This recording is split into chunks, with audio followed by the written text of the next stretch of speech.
Have you ever wondered what would be your easiest way to help make our neighborhoods greener and at the same time instill a love of nature into our kids? Then you will really enjoy today's episode, together with Vikas Narula from Neighborhood Forest. Vikas will share with us how being bedridden for 1 month helped him rediscover his joy for trees. I was like, geez, feels like I'm dying even though I'm going to get better. I know my doctors assured me I was going to get better, but it felt like I was on my deathbed. And I was like, man, life feels like it's over. Or like, what if it was over? Would I be happy with the way I lived my life? And the answer was clearly no. I wasn't really living my passion. I didn't feel like I had a lot of meaning and purpose in my work. So I thought a lot about, while I was sick in that 1 month, I thought a lot about, well, when was I the most excited about getting up every day? When was I the happiest in my work or life? And my heart and mind kept coming back to the program I did in college, the trees, the kids, just the joy. How his mindset and their program shifted after he saw the impact that they had with giving kids trees. I started to get these photos, like current photos of the kids with their trees. These were kids that their parents had provided photos 4 or 5 years prior. And I got to see these then and now photos. And that's when I was like, oh my God, this is working. Like the trees are surviving. And how his work with Neighborhood Forest helped him adopt the life purpose of giving. I get to spend my time on helping to spread joy, beauty, and goodness in the world. You know how they say it's more blessed to give than to receive. I mean, we're in the business of generosity. I get to wake up every day and inspire people to give, and then all the work I do goes towards giving to kids, giving to communities, giving to the planet. And so I feel so rich because I get to give so much and do work that's so meaningful, purposeful, and visibly impactful. Hello and welcome to the Impactful Ninja Show. I'm your host, Dennis Kamprad, and today we're joined by Vikas Narula from Neighborhood Forest. Vikas, welcome. Thank you so much, Dennis. Lovely to be here. Thanks. It's a pleasure, having you as well as one of our early partners. But let's get into that later. Before we start and telling your journey as well, give us a brief overview. What is Neighborhood Forest and what are you doing there? Yes. So Neighborhood Forest is a nonprofit, and very simply, we give free trees to kids every Earth Day. And we do this because we want to instill in the hearts of our little children a sense of magic, wonder, and love for the planet. We want to beautify our neighborhoods and reduce our carbon footprint. I love it. And to already kind of take away a little bit from the partnering perspective as well, like one thing that I really, really enjoyed is the decentralization of kind of greening the environment plus helping kids become ambassadors for nature as well when they're growing up with the trees. Yeah, that's what it's about. It's about the child and the tree forming a bond, them learning how to care for a piece of life, and then, them growing up together. And we, as you've seen, have a growing library of these visual stories of the kids, the photos of the kids growing up with their trees. And that's really what it's all about. Yeah. No, it's beautiful to see, especially the progress there as well. But let's take a step back now. Sure. Before you started Neighborhood Forest, what was your background? What were you doing beforehand? Yeah. Well, my background was in tech. I studied computer science, and for the first 15 years of my career, I worked for a couple of software startups. So that's what I was doing before. Nice. And in your role as working in software startups, was there anything already that you encountered, any kind of problems or anything that kind of grew the idea of starting Neighborhood Forest? Or was there any challenge that you saw as well along the way? Yeah. So the seeds for Neighborhood Forest were planted very early on in my life, actually. I always loved trees as a kid.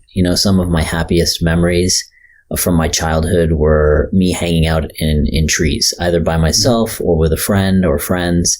I just loved being surrounded by nature. I loved climbing things, and trees were like a very unique jungle gym, with these organic branches and handlebars, if you will, or climbing bars. So I was very drawn to trees from a young age. And when I was in college at Maharishi International University in Fairfield, Iowa, when I was around 20 years old, my uncle is a geologist in Canada, and he took me on a archaeological dig when I was visiting him over a summer.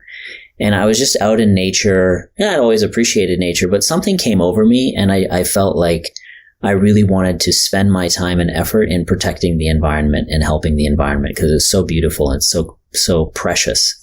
Mm-hmm. So when I came back from that summer vacation in Canada back to college, entering my junior year, I decided that I wanted to get into environmentalism, and I helped start an environmental club. And several months later, we heard about a program that was started by a man from Ohio, the state of Ohio. His name is David Kidd.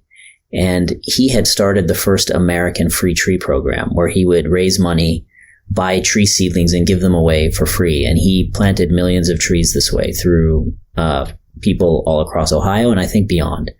Anyway, he came to our campus. We heard his story. We heard about his program. And so we just, I particularly really loved it. So we adopted that program, and we ended up doing the same idea, same concept in Southeast Iowa.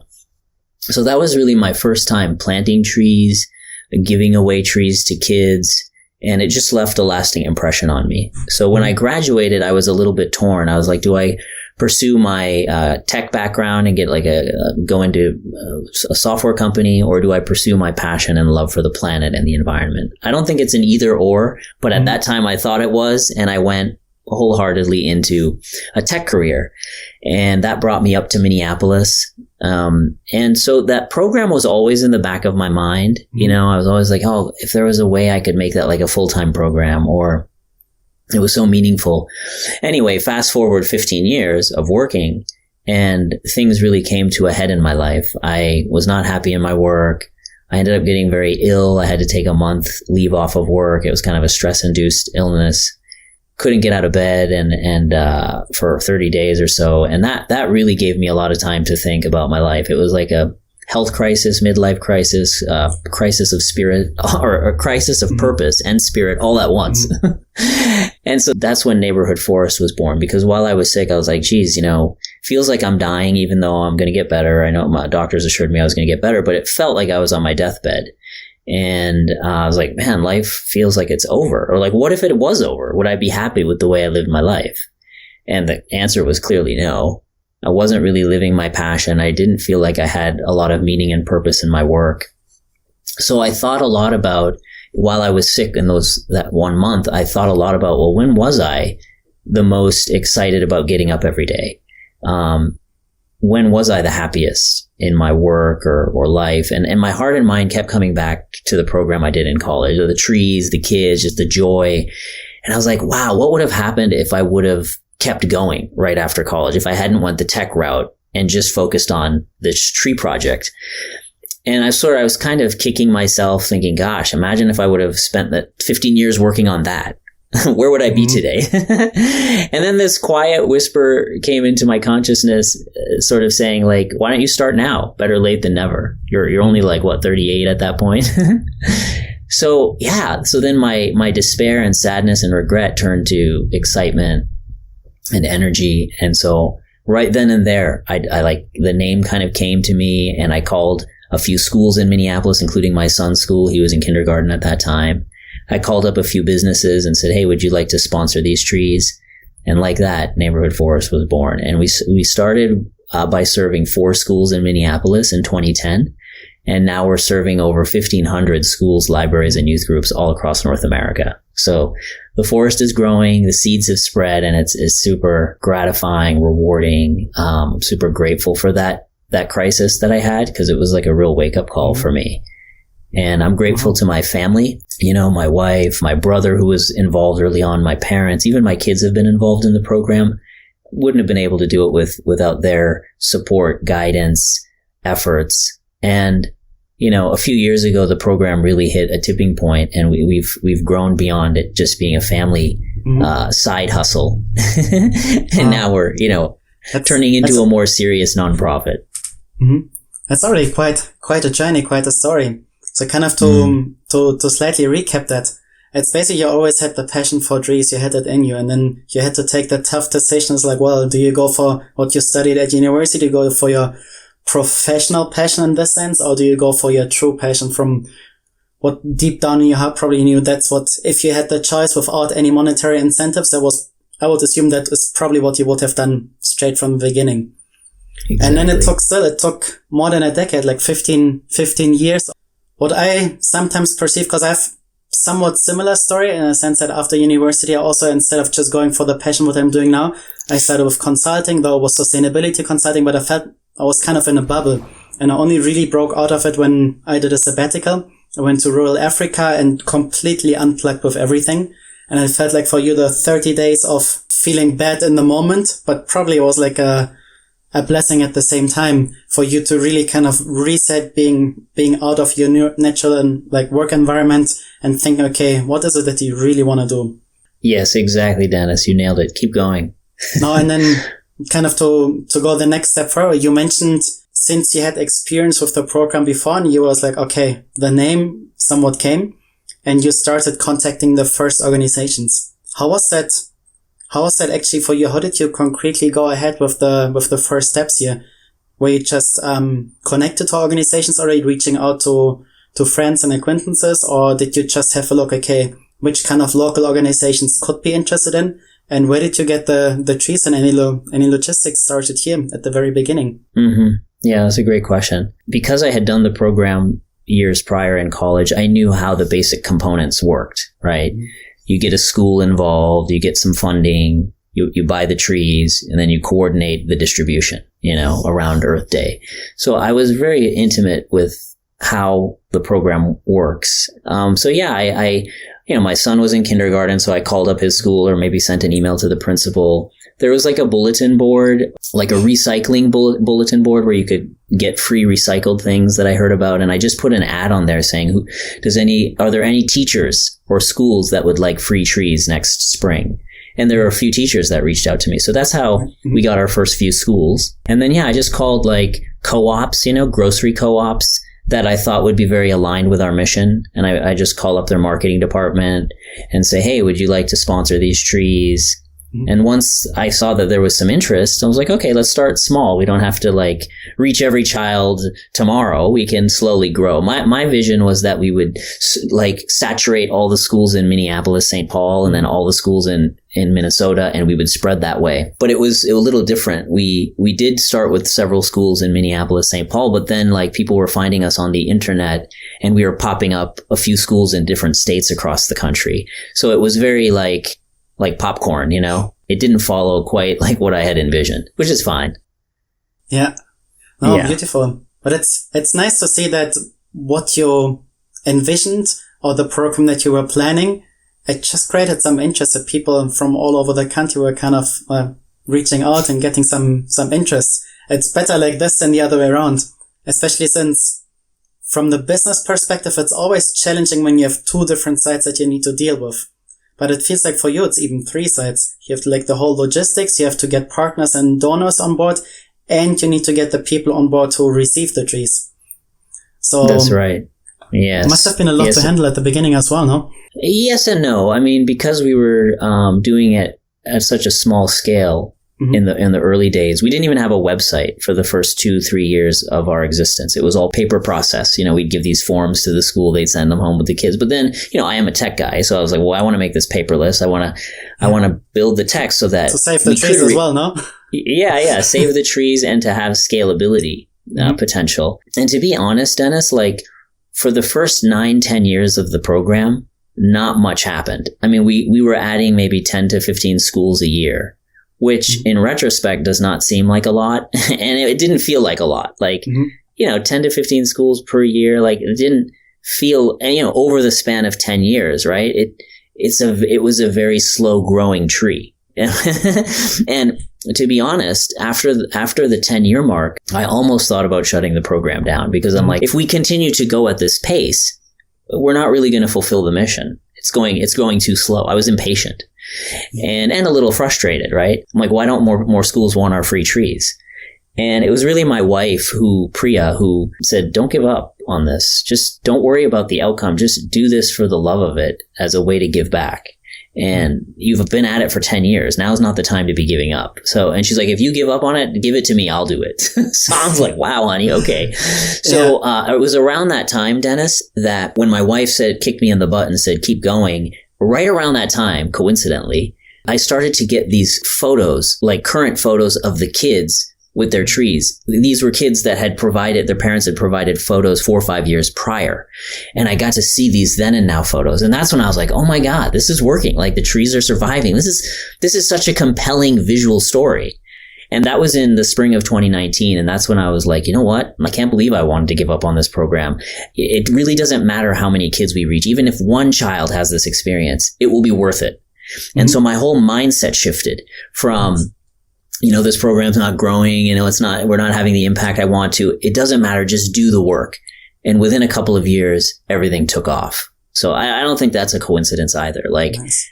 Yeah. I Once think you saw the real change that you were able to generate, no? Yeah. Once I got in touch with the passion of it, the intention and the motivation, and I let go of the outcome. In a sense, I let go of the impact. I just did it for the love and did it knowing that even if a few kids are touched by this, that it's worth it. And that, what that did is it purified my motives and intentions. And I've made a point of always coming back to that so that when things get hard, when things don't go our way, we still keep going. So basically, you had the idea pretty much for 15 years in your mind. Then you executed on the idea for the next 10 years. It's all slow growth until you really, slow growth based on the numbers of schools added probably, but a big growth in terms of the change that you will be able to instill into the kids. And when you got this message, something must have changed as well from the process, from the growth, from how you went along in the last 4 years must have been when it was 2019. What enabled you to grow at a much faster rate since then? Yeah, great reflection and summary there, Dennis, and great next question. So 2019 is when I had that mindset shift, and I vowed never to give up on the program. And then 2020, we went into the pandemic, so we actually shrunk more. But I wasn't deterred. And what really impressed me is so many schools that were even out of session because of the pandemic still wanted trees. They wanted to deliver the trees or invite the parents to come pick up the trees, even though kids were at home. So that was very encouraging to me. But the real turning point was in the spring of 2021, like right at the end of February. We got an inquiry, Dennis, from a library in Michigan called Tamarack District Library, ironically or coincidentally, perfectly named after a tree that we've given away in our program. So we'd never had a library reach out to us in our first 11 years. This was the first time a library said, hey, can we give trees to the kids in our community? We're like, wow, we've never served a library. 2, we've never had a library reach out to us, but why not? So we signed up our first library, and then they were like, hey, can we tell some other libraries in our region about your program? I'm like, sure. And within a few days, 4 or 5 more libraries in Michigan signed up with us. I was like, wow, never had such interest from the schools in this way.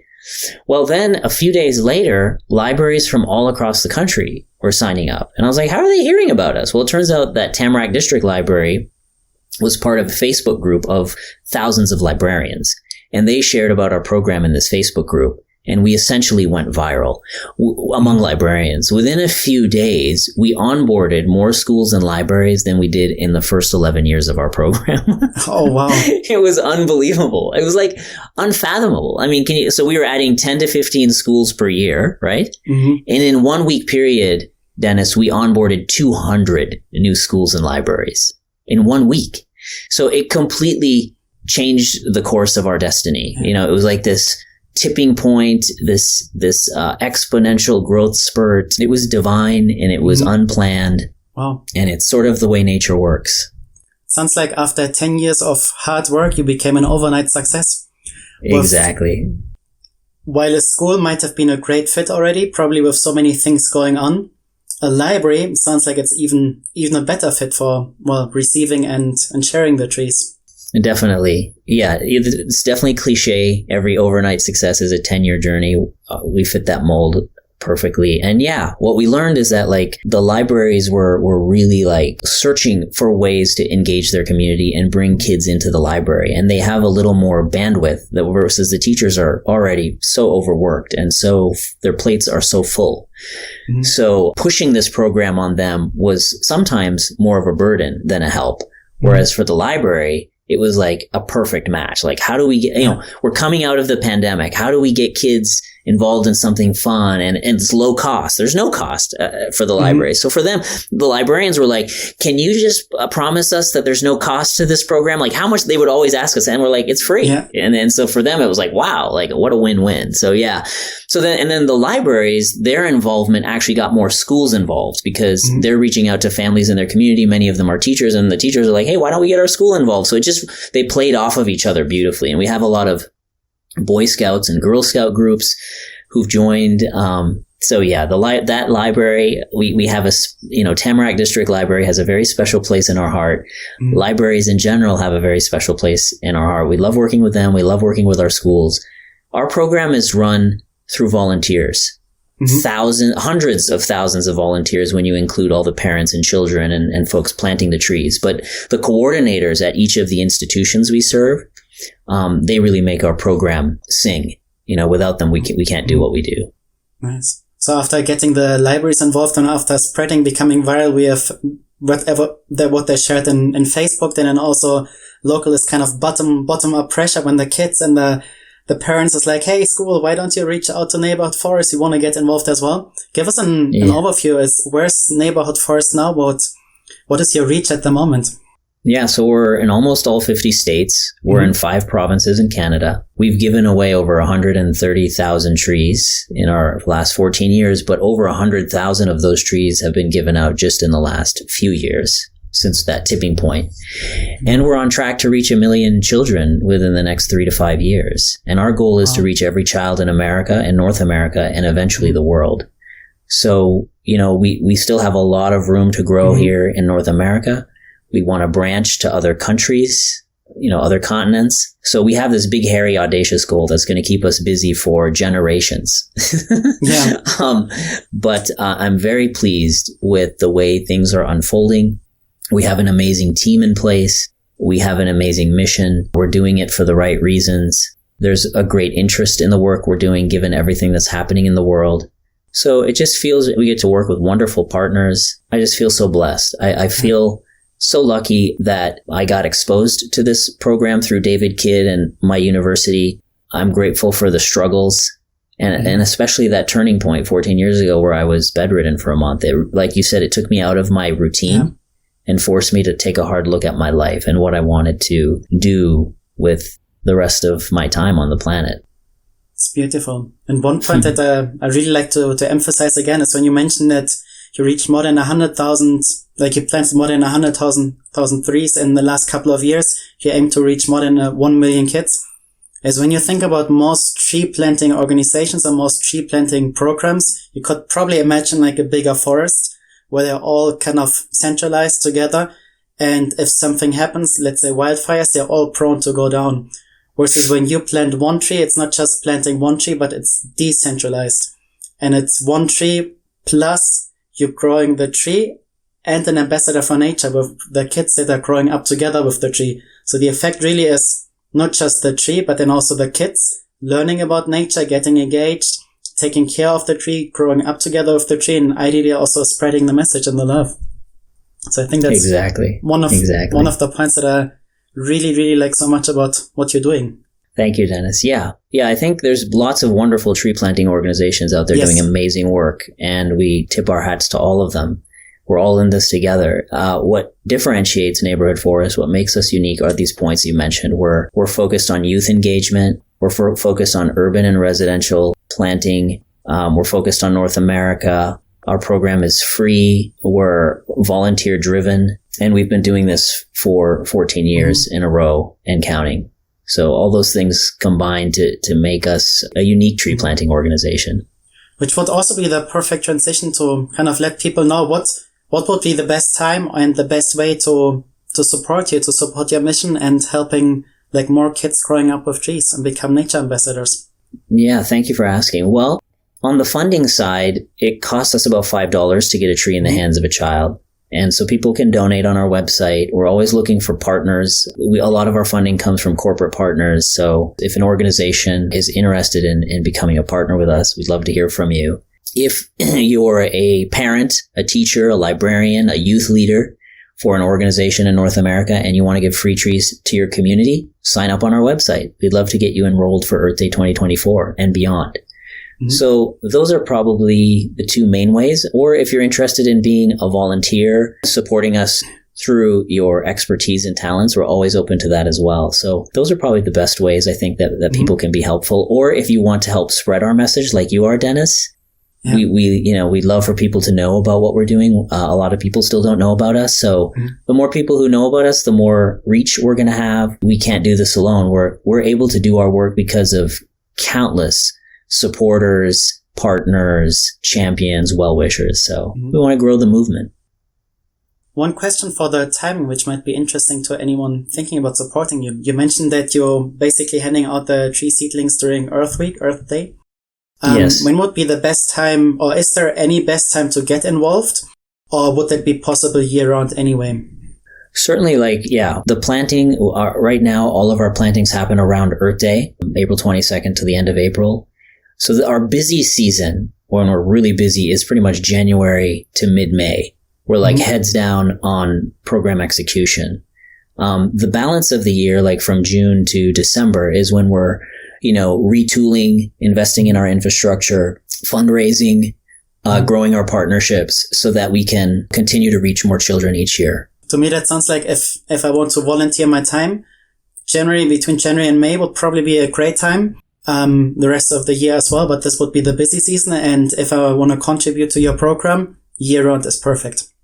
Exactly. Yep. You got it. Nice. Before we go into the final part and on your personal learnings and what you want to share with us as well, is there anything that I forgot asking you that you wanted to share about Neighborhood Forest as well? No, I think you asked all the right questions, Dennis. I think we covered a lot of great ground. Nice. Then let's directly jump into the next part. Okay. When you think about your work with Neighborhood Forest for the last many, many years already, how would you say has that influenced your personal life so far? Yeah, I thought about that. That's a great question. It's influenced me in a lot of ways, Dennis. One, it's brought me a great deal of personal fulfillment and joy, that I get to spend my time on helping to spread joy, beauty, and goodness in the world. You know how they say it's more blessed to give than to receive. I mean, we're in the business of generosity. I get to wake up every day and inspire people to give. And then all the work I do goes towards giving to kids, giving to communities, giving to the planet. And so I feel so rich because I get to give so much and do work that's so meaningful, purposeful, and visibly impactful, right? It's a very simple message, but visibly very impactful. So I'm grateful for that. So it just gives me fulfillment and meaning and purpose in my life. So, and then being an environmentalist from a young age and doing this work, it makes me think about other ways I can have less of a negative impact on the planet. So a lower carbon footprint, right? Signing up for Solar Garden for our work in office or home and office, driving electric or hybrid vehicles, having a virtual office so we're not spending energy in transportation, planting my own garden and my own fruit trees in my yard, growing trees with my kids, composting, recycling, like all the things, right? These have all been part of my awareness, and there's always more we can be doing to reduce our footprint and to do more to replenish the planet versus take from the planet.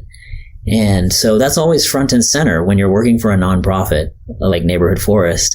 It seeps into all parts of our life, and I'm also grateful for that. So it's a journey. I mean, I'm not perfect by any stretch of the imagination, but I'm always working towards being better. Beautiful. That feels quite similar to basically our journey. It feels like the more we know about things, the higher our awareness is, the more we're able to actively think about what we're doing and what we can change towards something better.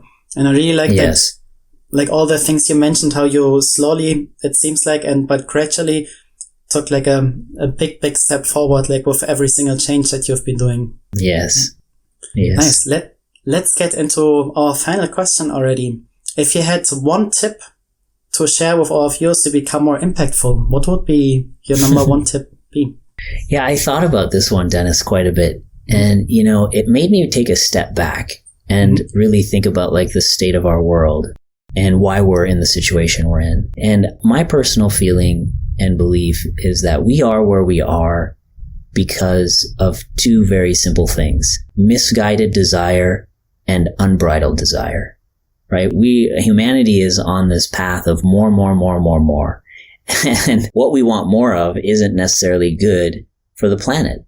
And so I really feel like what has to happen in order for us to shift the current trajectory that we're on is we all have to take a hard look at our desires. Are they the right desire? And meaning, are they good for people, planet, and self? And do I have too many of them? Am I on a hamster wheel of insatiable desire? And the thing is this is kind of a philosophical reflection. I think about this in my own life, and then I extrapolate that out to all of humanity. But if I'm fundamentally unfulfilled, there's nothing outside of me that can fill that void. We might get something, buy something that gives us some temporary joy, but then we're on to the next thing, right? Our kids are like that at Christmas, and adults are not that much different. Like, that pattern continues. And we're just on this cycle of more and more of what's not really great for us or the world. So to me, I imagine a world, Dennis, what would our world look like if all of us were deeply fulfilled? If all of us were experiencing wondrous joy for no reason at all, what would our world look like? To me, that is the solution to all our problems. And I consider myself a spiritual person. I believe in God. I believe in the divine, the higher power.